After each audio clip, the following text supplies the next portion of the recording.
Other Smart Driver talking to you about skills, techniques, and information you need to pass your driver's test first time. First time. We're going to give you the goods on how to do that.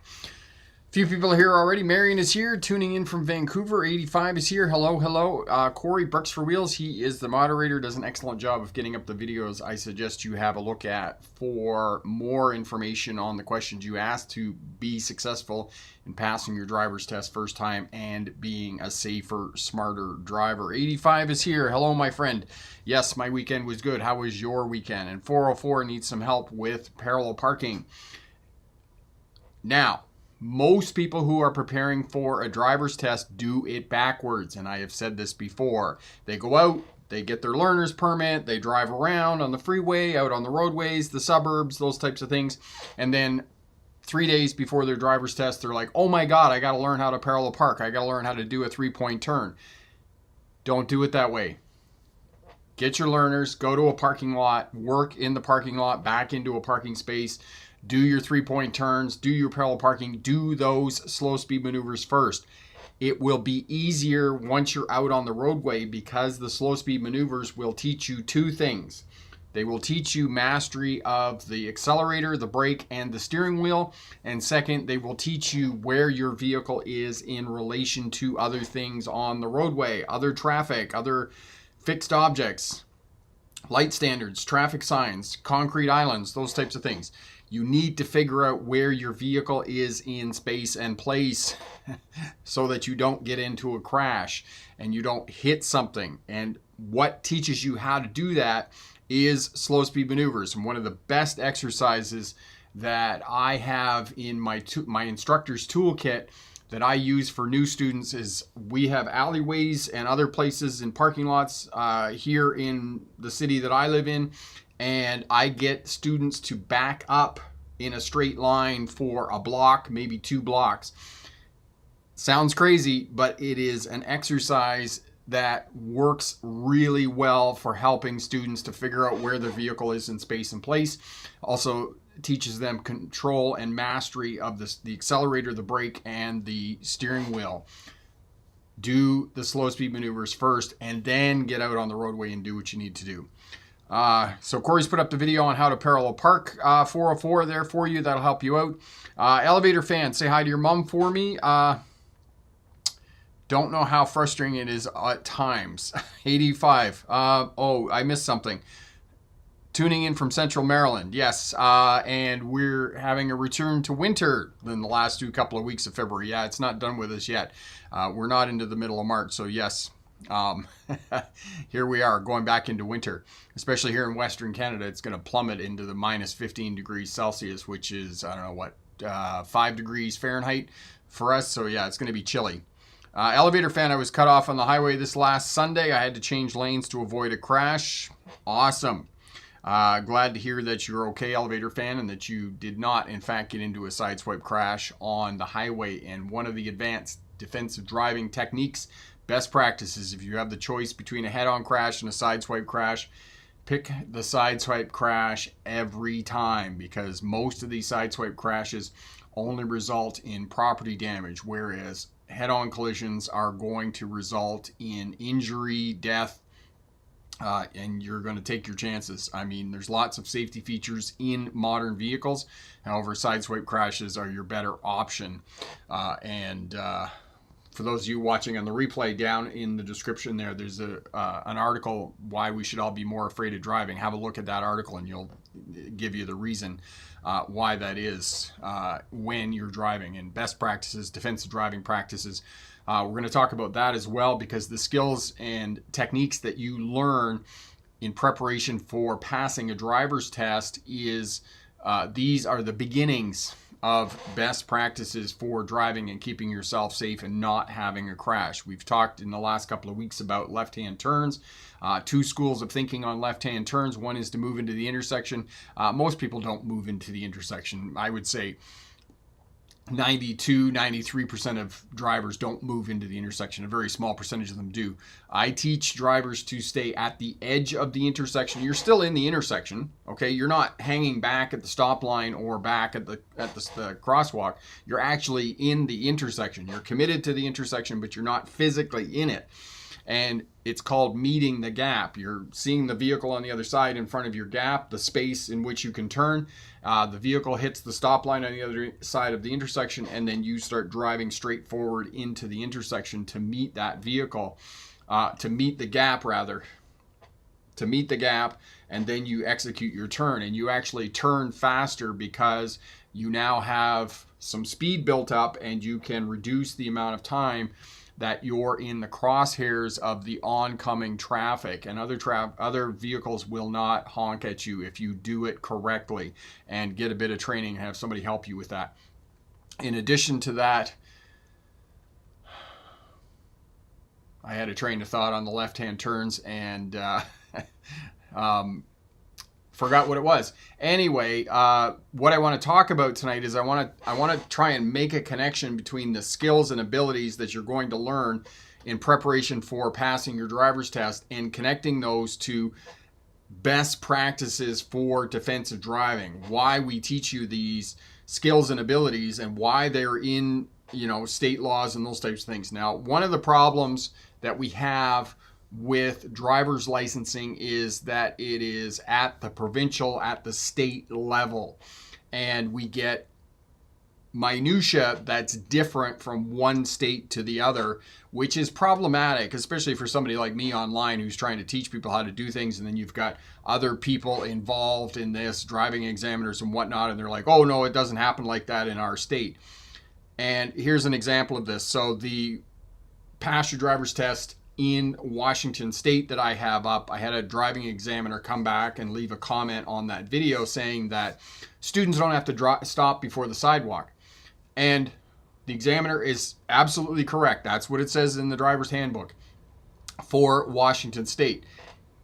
And this is an example of bureaucrats writing policy and procedures for driver's license tests that make no sense to me, because as a driving instructor, the reason that we get students to stop before the stop line at a two-way stop sign intersection, before the stop line, before the sidewalk or crosswalk, whichever one of those exists as the infrastructure, or at the edge of the road if those other two conditions don't exist. The reason we get them to stop before the sidewalk, regardless of whether there is a crosswalk line on the roadway, is to instill in the driver, the new driver, that, hey, wait a minute, there's pedestrians here. We're at an intersection. More than 40% of crashes happen at intersections, and it is the place where you are most likely to encounter vulnerable road users. Vulnerable road users in North America, Canada and the United States, Europe, Australia, other places in the world, high-income countries, make up 25% of traffic crashes. And if they get struck by a car, the chances of them surviving that are not very high. So when bureaucrats get involved in writing driver's licensing handbooks, they put in these goofy rules that don't teach new drivers best defensive driving practices. And this is why I teach stop line, sidewalk or crosswalk line, or edge of the road. What happens for a driver's license test is generally the best practices for defensive driving, but not always. And the other example of this is Corey will put up the video for me taking the driving test in New York City with Sam in the Bronx. And that the licensing criteria is to move into the intersection. And again, as I was talking about earlier with the left-hand turns, I don't teach you to move into the intersection. I teach you to wait at the edge of the intersection and then meet the gap on the other side of the intersection and move forward to meet that gap and then make your left-hand turn. Not get into the intersection, because there's just too many issues with that. And I'll put a card up in the corner for those of you watching on the replay for left-hand turns and best practices, best defensive driving posturing for left-hand turns. 85, MDOT here in Maryland is very bureaucratic. They're all bureaucratic, 85, and it's not just Maryland. Here, I worked at ICBC, an insurance, the Insurance Corporation of British Columbia, and ICBC is responsible for licensing. I'm not sure how an insurance company is responsible for licensing, but they are. And I worked in a cubicle next to the person who was responsible for the driving licensing manual, and they do nothing about driver education, road engineering, enforcement, policing, all of those issues, all of those disciplines that go into driver's licensing. And it's just bureaucrats who are writing these things. So they are not giving you the best information. It's the same thing with police. Police enforce laws, okay? And laws are made by lawyers and bureaucrats and politicians. They're not made by people who actually know driver education and defensive driving, traffic safety. These are not the people who are making these manuals. And so for those of us who are involved in the field of trying to educate people, oftentimes it's an uphill battle because people come back, or students will come back, or other people will come back, and they will say, well, this is what the law says and this is what's written in the driver's handbook. Yes, that's what's written in the driver's handbook, and that's the legislation, but it's not best practices, and it's not going to keep you safe. As I say, traffic laws no more prevent crashes than criminal law prevents crime. It will not protect you, and it is up to you to get the best information to keep yourself safe. 85, they're not in the classroom. No, you're absolutely right, my friend, they're not. Paul, my friend, a history of me passing my license before my suspension was January 31st, 92. That's a while ago that you were suspended for getting your license. Elevator fan, if the driving examiner intervenes verbally or physically, that is an automatic fail on a driver's test. Yes, it is, elevator fan. You're absolutely right. The driving examiner intervenes in your test for purposes of safety during your driver's test. That's an automatic fail. For example, if they put the transmission into neutral to bring the vehicle to a stop, or, some driver education cars will have the brake on the instructor's side. If they hit the brake, that's an automatic fail. If they take a hold of the steering wheel to direct the vehicle in a different direction, automatic fail on a driver's test. Or if you're making a left-hand turn and the examiner says, okay, don't go, the gap's not sufficient, then unfortunately that's an automatic fail on a driver's test. And unfortunately, there was a student who had some challenges with the driving school. They kept switching cars for her when she was going for a driver's test. She left a comment on one of the videos on the over the weekend, and it was a Prius. It was a hybrid. She couldn't get the engine to start at the driving school or something, and the driving examiner became annoyed and got out of the car and said, you can't go up for your driver's test because you don't have control of the vehicle. And that is unfortunate. I put the blame on the driving school, because I've been in that situation where I'm going for a driving test and then something happens where the student doesn't have the vehicle that they've been practicing in. And I really do counsel you, for those of you going for a driver's test, make sure that you take the car that you've been practicing in and that which you're familiar with, so that you know how to get it started. You know where the signals are. You know where the horn is. You know where the lights are, the defrost, those types of things. Because at minimum, for the purposes of a driver's test, you have to know how to turn on the windshield wipers, how to activate the washer fluid so it works and squirts, turn on the turn signals, the defrost, the air conditioning, and the headlights. And certain driving examiners may ask you that even before you leave the parking lot, to be able to turn on those 3 secondary controls. In addition to that, if the examiner asks you to turn on those secondary controls and you don't know how, it tells him or her that you don't have a great deal of driving experience, because you don't know how to turn on the lights. You haven't driven at night. You don't know how to turn on the windshield wipers, so therefore you haven't driven in rain. And you don't know how to turn on the defrost for maximum visibility when you're driving in rain, cool conditions, snow, ice, those types of things. So know how to do that at minimum. Windshield wipers, headlights, high-low beams, and defrost and air conditioning. At minimum, know how to turn on those 3 things.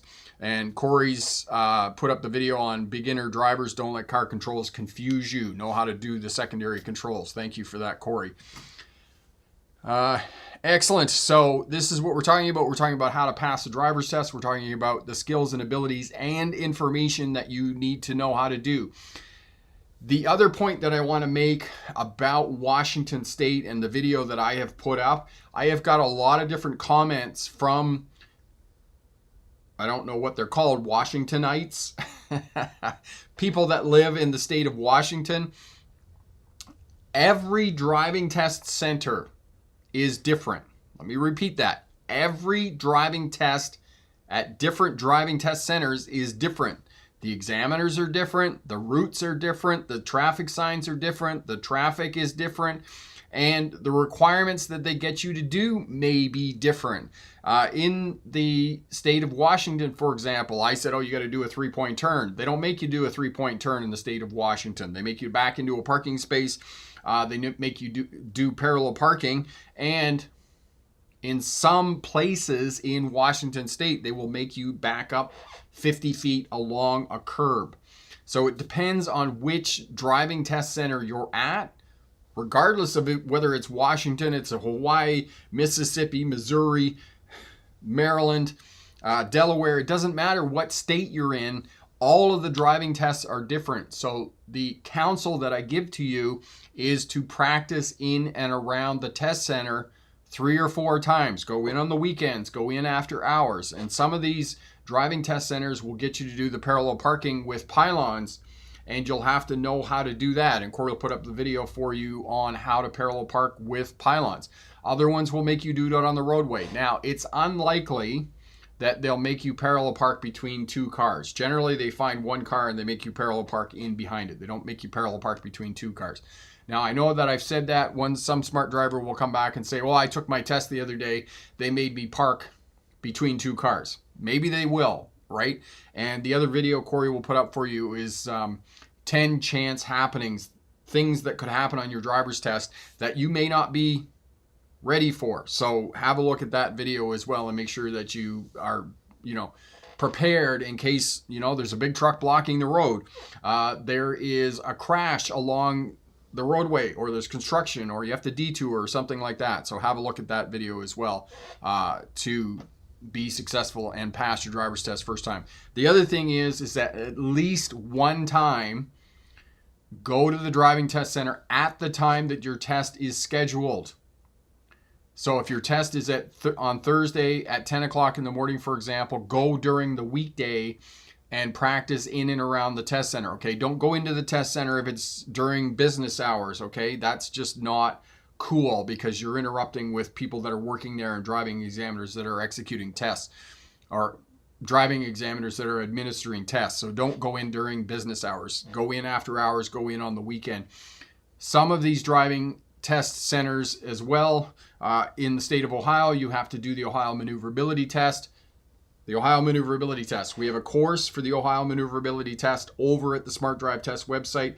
Corey will put that link up for you. For those of you watching on the replay, it will be down in the description. For the course, the Ohio Maneuverability course, we do the maneuver with 3 different vehicles. The 1998 Honda CR-V, we do it with a minivan, and we do it with a full-size pickup truck. So have a look at that course. Very valuable for those of you in the state of Ohio. In addition to that, for some of you in Ohio, the DOT test center will have the pylon set up for you in there, and you can go in and practice after hours, or you can go in on the weekends and practice. Maybe, maybe not. But if it is open and you figure that out, you can go in there and do that, all right? Paul, for my niece to upgrade her driving knowledge while living on Salt Spring Island, she has to take a BC ferry to Schwartz Bay and drive to Sydney on Vancouver Island. Sydney. And you spelled it correctly too, Paul. Sydney with an I, not Sydney with a Y. I know that because I lived in Sydney for 5 years. So yes, Salt Spring Island. Yes, you can't. There's no driving test center on Salt Spring Island. You have to go back onto the main island, which is Vancouver Island. So Corey's put up the link there for the maneuverability test. As I said, for those of you watching on the replay, look for that down in the description there. So every test center is going to be different. So practice for your test center. If you're not taking any driver training, be sure that you take one lesson with a driving examiner before you go down for your driver's test.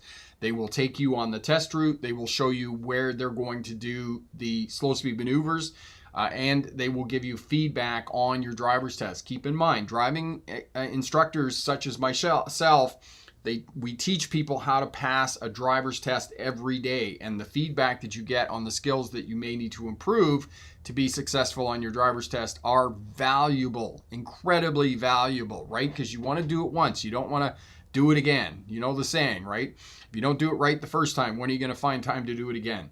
So do that. Now, on that note of the possibility that you won't be successful in your driver's test, if you are unsuccessful on your driver's test for the scenario that happened with the woman who couldn't get the car started, the driver's education, they changed the vehicle on her before she went down for a driver's test and whatnot.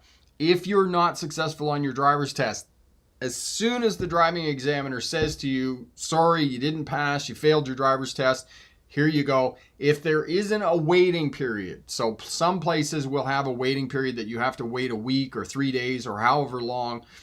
If they don't have a waiting period, even if they do have a waiting period, go back into the test center as soon as you get your results and book another driver's test. Okay, don't go away from the DOT test center. Don't go away from where you're at. Go right into the test center and book your next driving test.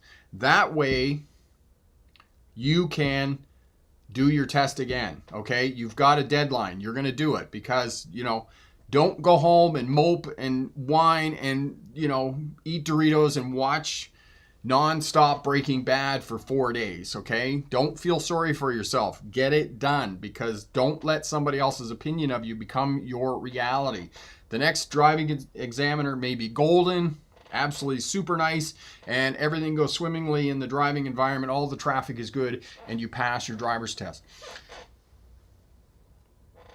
As well, when you take your next driver's test, unless you are at a super teeny tiny test center, you will be with a different driving examiner. They work to keep it as objective as possible. And if you're not successful on passing your driver's test the first time and you go down for another driver's test, they put you with a different driving examiner. At least they try to put you with a different driving examiner. It's very unlikely that you will be with the same driving examiner the second time. Paul, thanks for the kind words. By the way, Nadia Taylor from my congregation accomplished her driving test in the 10th time. Awesome. Congratulations. That's really great. 85, this is so helpful. I had failed it once and was so fearful that I failed again. I wish I had this advice in 2021. Well, 85, I'm happy to hear that we can help. So yes, don't wait. Don't go home and mope for a couple, 3 days, okay? Book your next driving test. Get yourself a deadline, because we as human beings work so much better with deadlines, okay? Don't postpone it. Get on with it. Get your driver's license, okay? And that's what we're going to do. So we'll get over to the presentation here and we'll come back. We'll spend the remainder of the hour answering your questions, talking about defensive driving and, anything else, maybe winter time coming again and getting brushed up on our winter driving skills. Road test skills, what you need to be successful on passing your driver's test. And as I said, every test is different. Every examiner is different. The traffic is different. The signs are different. So be sure to practice in and around the test center where you're going to be taking your test at the time that you're going to be taking your test to be fully prepared. And your best, absolutely best, and only source of information for being successful in passing your driver's test is the driving instructors who work in and around the test center and teach people how to pass a driver's test every day. They have the information that you need. They will teach you the skills that you need to be successful on your driver's test. And you can book a number of lessons. I know that these are now getting expensive. I don't know, maybe somebody here on the live stream or somebody on the replay can give us some information about what the cost of driving lessons are now. I don't know. It's probably up about $100 an hour, $120 an hour now in some places, in terms of everything going up with inflation. For those of you new to Smart Drive Test, my name is Rick August. I was a truck driver in the 1990s. I hauled freight between Ontario, Canada, and the United States, mostly east of the Mississippi. I did make it out to the west a few times, out to California. What other states did I make it into? Montana, whatnot, but for the most part, east of the Mississippi. Drove buses for Greyhound and one of the regional bus lines while I was going to university in Australia. Became a licensed commercial driving instructor in 1997. So crazy to think next year it'll be 3 decades that I have been a driving instructor and doing this. Most of my expertise as a driving instructor is with big trucks, logbooks, air brakes, buses, passenger vehicles for hire. So the larger vehicles, and there was a bit of a learning curve when I got into the car and started teaching people how to drive cars a few years ago. 2006, 20 years ago, 2 decades ago. You know you're getting older when you remember your life in decades as opposed to, hey, last year, you know what we did? No, it's like 10 years ago, 20 years ago, you know what we did. So 2006, I graduated from the University of Melbourne in Australia with my doctorate in legal history, which is a study of policing, courts, and prisons. My expertise is in policing as it relates to traffic. So no, I don't have a PhD in driving. I have a PhD in legal history as it's related to traffic. And really, my expertise is law and traffic safety, because I look at traffic as a whole, not just how to drive a car. You want to know more about me? You want to know more about the Smart Drive Test website, the business? Head over to the Smart Drive Test website and check out my autobiography. Must-see videos for passing your driver's test, and there is a playlist here. Corey will put those up for you, the must-see videos. Surprising test fails, automatic fails, and top 10 most common mistakes on a driver's test. And I will tell you right now, if you are not taking driver training with a driving instructor, the number one mistake on a driver's test is not shoulder checking. Shoulder check, shoulder check, shoulder check. And I've had people say to me, shoulder checking is overrated. Somebody left a comment on the weekend that shoulder checking is overrated. I wrote back to them and I said, bad drivers are underrated, unfortunately. And then they responded back saying that their friend had shoulder checked for 3 seconds. If you're shoulder checking for 3 seconds, you're not doing it correctly. And Corey will put up the video on how to shoulder check correctly. It's just a quick turn of the head in the direction in which you're moving the vehicle. And you have to shoulder check everywhere, not just when you're changing lanes, but also when you're turning. Anytime that you change direction of the vehicle or you're moving it sideways, shoulder check, shoulder check, shoulder check. And people will come back to me and they will say, well, I have blind spot detectors and convex mirrors, proximity sensors, backup cameras. I don't need to shoulder check. Yes, you do. All those observation technologies are just a backup to good driving skills. Backup. Where's the backup? My favorite line from Serenity, one of my favorite movies of all time. Where's the backup? And if you think that, you're not going to get into trouble, because most people when they're driving only crash once every 15 to 17 years. It's a very long period of time between crashes, and you could go along for a very extended period of time thinking that what you're doing is okay. One day it'll catch up to you. So always have a backup. Shoulder check, shoulder check, shoulder check. The fundamentals, social driving. You cannot drive the way other people drive on the roadway and pass your driver's test.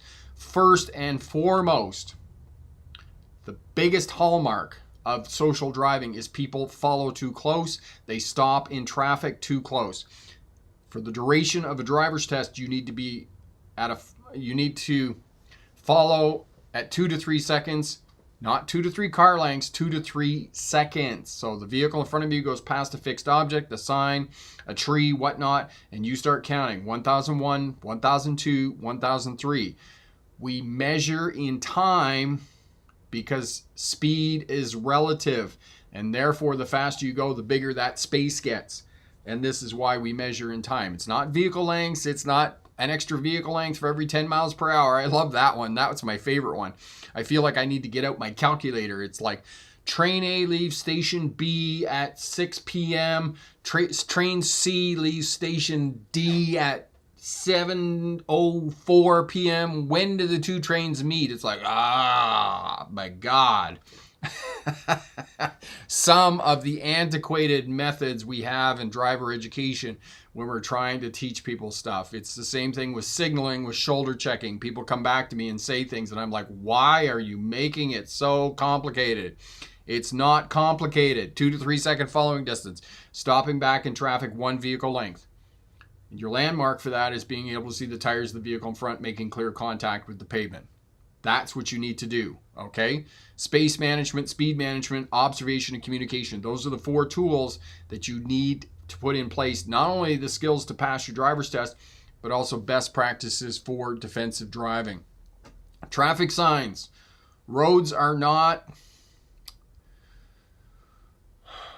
there's a word I'm looking for. They don't trick you. Stuff doesn't just happen, okay? There's lots of traffic signs. And the new roundabout that we have here in town, the number of traffic signs coming into that roundabout just boggles my mind. It's no wonder that people don't pay attention to traffic signs. But look at the traffic signs and glean the information off traffic signs. And next week we'll talk about traffic signs to help you out, not only to be successful on passing your driver's test, but also to put in place best defensive driving practices. Space management, stopping position at intersections and in traffic, 2-way stop signs, stopping before the stop line, stopping before the crosswalk or sidewalk. If those 2 conditions don't exist, then stopping at the edge of the intersection. As I said, 2 to 3 second following distance, 3 feet, 1 meter minimum from pedestrians and other vulnerable road users. And if you are traveling faster than 30 miles an hour, 50 kilometers an hour, you want even more space between your vehicle and vulnerable road users, pedestrians, and those types of things. And if you can't get around them, you're on a 2-lane skinny suburban road and there's pedestrians walking along the road, then simply stop, wait for the other vehicle to clear, and then create the space to go around. And make sure that you signal left to go into the other lane and then signal right to come back into your lane when you're passing pedestrians on the roadway. This is one of the errors of new drivers. They do not understand the hazard and danger of being near vulnerable road users. And I come back to intersections. More than 40% of crashes happen in intersections. Intersections are where you are most likely to encounter vulnerable road users who are crossing your path of travel. 25%, 1/4, 1 in 4 crashes, 1 in 4 fatal crashes involves pedestrians. Know that for keeping yourself safe and keeping other people safe on the roadway. Speed management. For the purposes of a driver's test, you must, capital letters, MUST, must drive the posted speed limit. You cannot exceed the posted speed limit. And under the umbrella of social driving, most people on the roadway are going to be driving faster than the posted speed limit. So know that you are going to be the slowest vehicle on the roadway. Therefore, know that you need to drive in the right-hand lane so that other vehicles can pass when you're driving along multi-lane roadways and whatnot. Okay? When can you drive slower? You can drive slower in high pedestrian areas. For example, you're going past a mall, the roadways are skinny. If you're in a suburban area and there's cars parked on both sides and it's really tight getting through there, then you can drive slower. If you school speed zones, make sure that you do the posted speed limit in a school zone. And it's even better in a school zone if you can go a couple of miles an hour underneath the posted speed limit or a couple of kilometers an hour less, because it's an automatic fail if you speed in a school zone on a driver's test. Automatic fail. So those are the places that you can drive slower. Observation, scanning patterns. You need to have a forward scanning pattern. Looking far down the road, in checking your instrument panel, far down the road, in check your center mirror, far down the road, left mirror. Wing mirror, side mirror. That's what I was looking for. I said wing mirror once before and somebody's like, what's a wing mirror? What's a wing mirror? What that? Is it like Top Gun? Like, no. It's a side mirror, because people don't understand what a wing mirror is. It's not a duck. The other side mirror, far down the road, that's your forward scanning pattern. Shoulder checking, shoulder checking, shoulder checking. Every time that you change directions of the vehicle, you need to shoulder check, okay? Changing lanes and merging, turning, And then the last one is going to be signaling and communication. The position and speed of your vehicle communicates intent, and it is the number one way that traffic communicates with you. And I mentioned this last week in the live stream, that I was following a vehicle on the roadway. We were coming up to an intersection, and the car was slowing down ever so slightly. The car moved to the right, and as the car moved to the right, they came to the intersection and they turned right. And I wasn't surprised that they had turned right, because the position of their vehicle and the slowing down, the speed change, indicated to me that that was what they were going to do. So it was not a big surprise. The other ways we communicate: lights and signals, the horn, eye contact, and hand gestures. And usually eye contact and hand gestures will go together. Okay, they will work in tandem. So for example, there's a cyclist at the intersection, you're not sure what they're doing, you slow down, you get eye contact with the pedestrian, or the cyclist rather. You get eye contact with the cyclist, and then you wave them on for them to proceed through the intersection. Your job on a driver's test: take away the driving examiner's right to fail you. Nothing less, nothing more. Okay? Demonstrate that you have due care and control of the vehicle in changing traffic conditions. That's what you have to do to be successful on passing your driver's test first time. Okay? Practice road tests. As I said, if you're not taking driver training with an instructor, book a practice road test. Okay? Call up the driving school, listen, say, I want to go out for an hour and a half. I want you to check my skills in preparation for my driver's test. I'm going to be taking my driving test on such and such a day. Do that 3 weeks out, because they're usually busy and you need to get booked in. Okay? Book your practice driving test a week before your driving test. That way, whatever feedback the instructor gives you, you have time to practice those skills and abilities in preparation for taking your driver's test. The return on investment of hiring a driving instructor before going down for your driving test is huge. Okay? You don't want to have to rebuild your confidence. You don't have to find the time to take your driver's test again, and then to book a time to take your driver's test, because we're coming into the busiest time of the year, which is summertime. Okay? It's busy. Driving examiners are stressed. There's a lot going on. There's more traffic, those types of things. So you got to have a little bit of planning on this. I know that not everybody does, but you need a little bit of planning to be successful on passing your driver's test. And in addition to that, as it says down there at the bottom, what I said to you before is that driving instructors teach people how to pass a driver's test every day. That's what they're going to do. They're going to assess your ability. They're going to give you feedback on your ability. They're going to take you on the test route, and they're going to show you where the driving examiner will take you to do the slow speed maneuvers for the purposes of your test. When I was working at ICBC some years ago, they sent me out with the driving examiners to go on a test route. And of course, the driving examiners are saying to me, oh, we do this and we do that and we do this, blah, blah, blah. And I'm thinking to myself, I didn't say this to them at the time that I was working there. I didn't say, oh, I know that, because driving instructor's job is to know the job of the driving examiner. It's our job we have to know that, to teach that to the students so we can teach you how to pass a driver's test. Good luck in your driver's test. And remember, pick the best answer, not necessarily the right answer.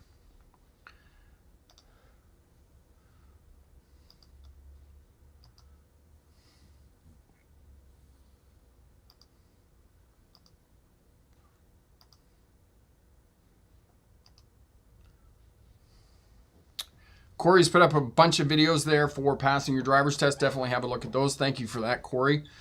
Just trying to figure out where the center is. There we go. Excellent. Control the gas pedal, how to control speed. I need to reshoot some of these videos. Some of these videos, it's hard to believe, are getting to be 10 years old now. I've been doing this for a while. Yes. Excellent.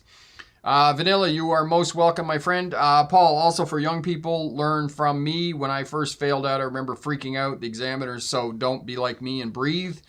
And say to yourself, I can do this, I will do this. As Paul said, the four most powerful words in the English language. I can do this. As Paul said, don't freak out, okay? And if you're not successful in your driver's test, you just take another driver's test. The best advice I got about life was somebody said to me, if you make a decision and things don't work out, I made the decision to go and take my driver's test, it didn't work out, you failed your driver's test, Just make another decision. Okay, I'm going to make another decision. I'm going to go in, I'm going to book another driver's test, and I'm going to take another test.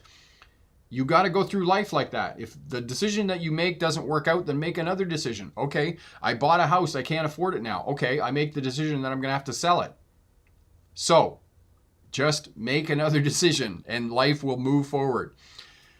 6625, I passed my test in August 18, 2024 and finally did it. That is awesome, my friend. How has the driving been going in the last couple of years? How are you loving the license and the freedom of driving? Excellent, excellent.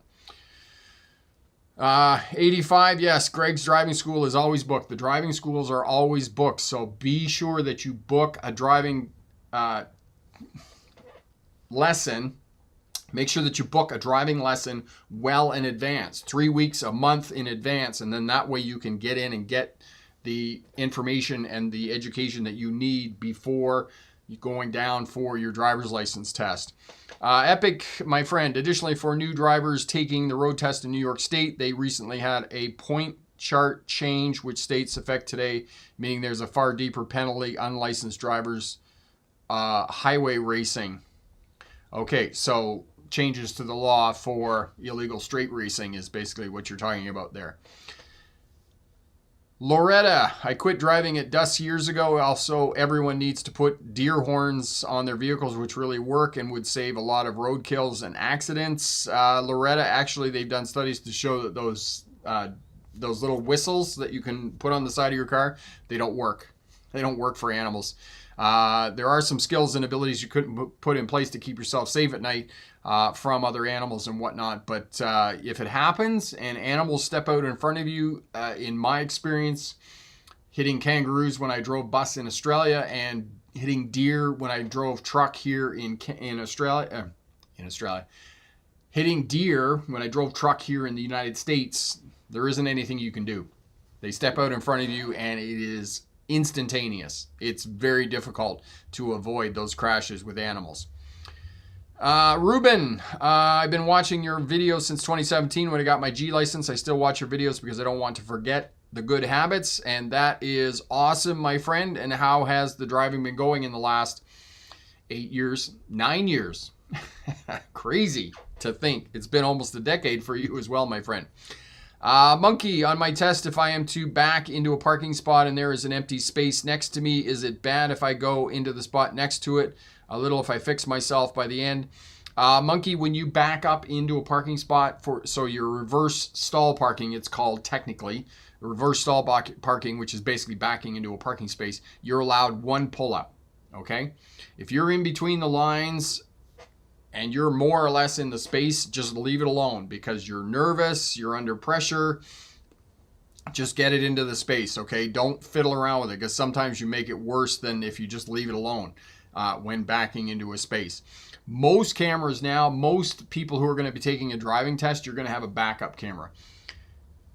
And this is a good point for the driver's test. You can use a backup camera for the purposes of your driver's test. You just can't use it as your primary line of sight. You still have to look over the seats in through the back window, okay? So you can glance at a backup camera, you can glance at your mirrors, but you can't use them as your primary line of sight for the purposes of a driver's test. And if you have a car with a backup camera, it's much, much easier backing into a parking spot than if you don't have a backup camera. I will tell you that for now, because it's got those lines on the camera and you just put them between the two lines and it is super easy to back up. The other point about that is backing into a parking spot. Oftentimes at the driving test center, there will be a concrete barrier back there. There will be a fence, other things back there. If you strike those on a driver's test, you will not be successful. You will fail your driver's test. Striking a fixed object, that's the technical term. Striking a fixed object, that is an automatic fail on a driver's test. So know that you just, it's better to stay out a little bit, get a couple of points than it is to back up too far and fail your driving test outright. 85, my mother is a rough and abrasive driver. I've noticed in the past that she doesn't treat the brake like she's on an egg. She's very rough on the brake and accelerator. 85, it's not just your mom. It's not just your mom. I was following a car across town today and you know, in a couple of miles, they must have hit the brake 20 times. And I hadn't been on the brake at all. I was like, oh my God, you're just like on the brake all the time. That's just super crazy. Epic, you can also try having a driving school road test sync. Basically, they would take you up the road test course, and then they would have you do a review there and test. New York City had a new point chart now. Yes, okay, excellent.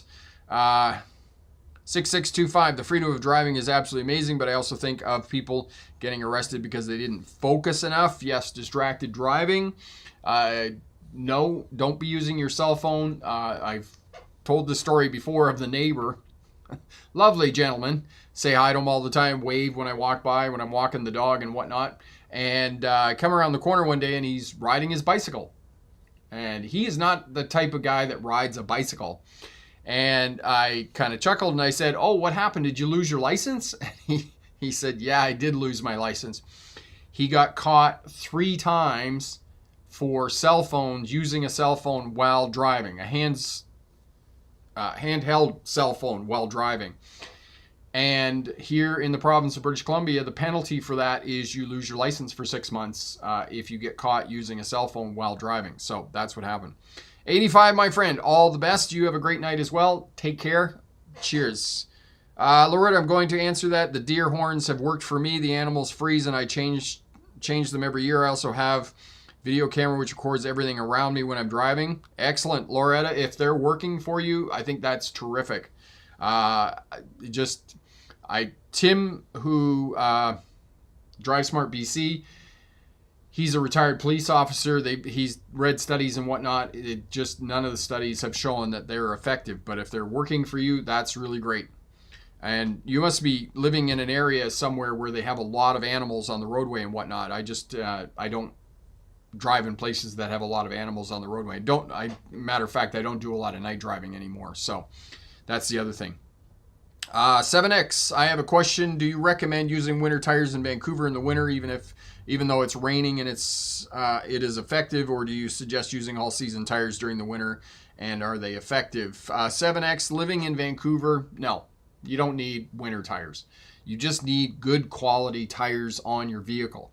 And most all season, all weather tires are going to come with the mountain snowflake symbol, or most all season, all weather tires are going to come with the 3-peak snowflake symbol on the tire on the sidewall, or they're going to come with M and S. Now, smart drivers have come back and said that the M and S is the M plus S mud and snow symbol is not as good as the 3-peak snowflake symbol. So look for this 3-peak snowflake symbol. But in Vancouver, I mean, you get snow once a year. I mean, really, if you do get snow, I do counsel you just stay home. Don't drive on that day. Wait the day for the snow to melt and then go out and drive around. Because the temperature is around freezing and it is incredibly slippery. Snow in Vancouver, on Vancouver Island, I've been there. The one snow that they get a year, it's like grease. Absolute grease. Because the temperature is around freezing, and because the temperature is around freezing, there's a layer of water on top of the ice and snow, and that just makes it so slippery. It's exactly like a Zamboni going out and flooding an ice hockey rink. Immediately after the Zamboni is done is when the ice is the most slippery, because there's that layer of water on top of it. It's the same thing in Vancouver. So no, you don't need winter tires for the one day a year. I do counsel you to avoid driving on that one day a year when there is snow, because everybody's being crazy and cars are slipping and sliding and those types of things. But do buy all weather, all season tires that have the 3-peak snowflake symbol on them. You'll be just fine. As long as the tires are in good nick and they don't need to be changed. I have a set of all season tires on the buggy. Last year, I was taking off from the intersection and the tires would spin because they weren't bald, but they need to be replaced this year. So we're getting new tires. Elevator fan, when approaching a stale green light, slow down a little bit in case the light changes. Yes, be prepared to stop if you didn't see the light turn green, then be prepared to stop, because the light potentially could turn to yellow and you need to be prepared to put in place the best defensive practices for either stopping safely at the intersection. If somebody's, tailgating you, you can't come to a stop. You got to proceed through the intersection for best defensive driving practices. But exactly what Elevator Fan said. If you didn't see the light change, you don't know that it's fresh green or that you're going to make it through the intersection, be prepared to stop. Loretta, so yes, you drive drive at night, obviously, a lot, and drive in a place where they have lots of animals. So yes, putting in place skills that are going to keep you safe, and putting in, the deer whistles. Excellent. And Corey's put up the video for improving your reverse perpendicular parking, which is basically backing into a parking spot, and those skills will definitely help you. The other piece with this, many test centers, not all test centers, but most test centers, when you come back after you went out and did the test and you come back, they will get you to back into the parking space. If they get you to back into the parking space as opposed to just drive in, most of the time, I'm not saying all the time, but most of the time, that is an indication that you passed your driver's test. Because if you weren't successful on passing your driver's test, they'll just get you to park, and then you'll go back into the test center, and they're like, you weren't successful, right? And they'll give you feedback.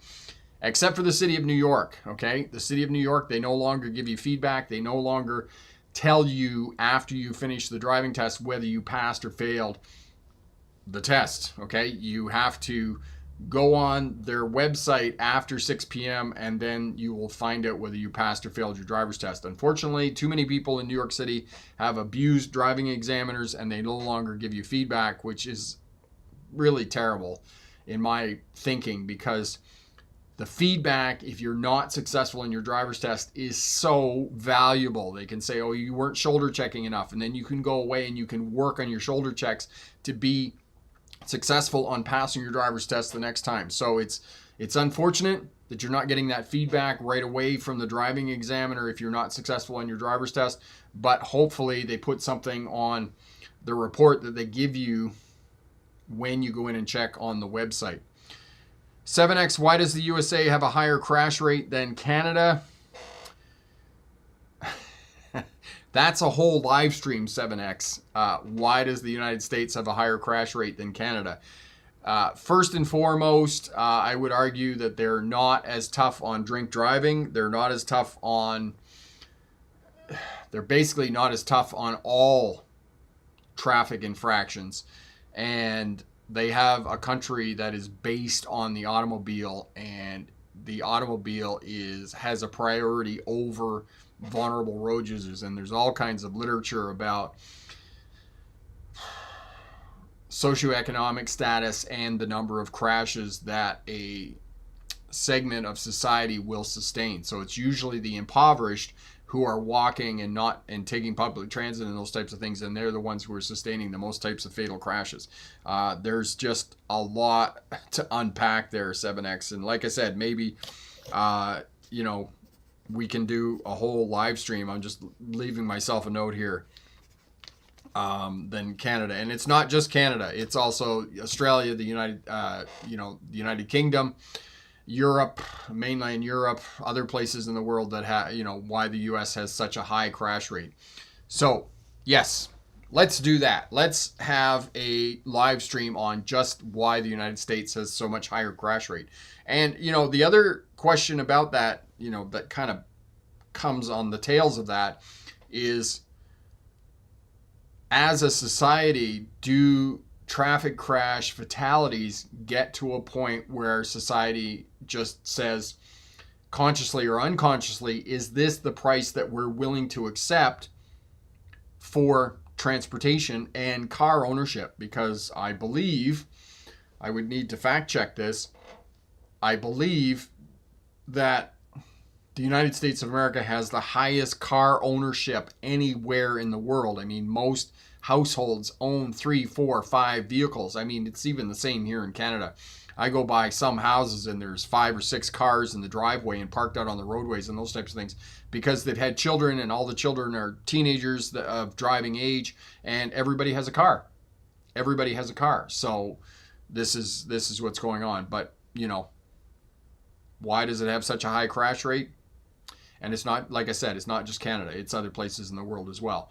Their GDL program, graduated driver's licensing, and it's the same thing here in Canada. I mean, it's it didn't reduce the number of crashes between the 16 and 25-year-olds.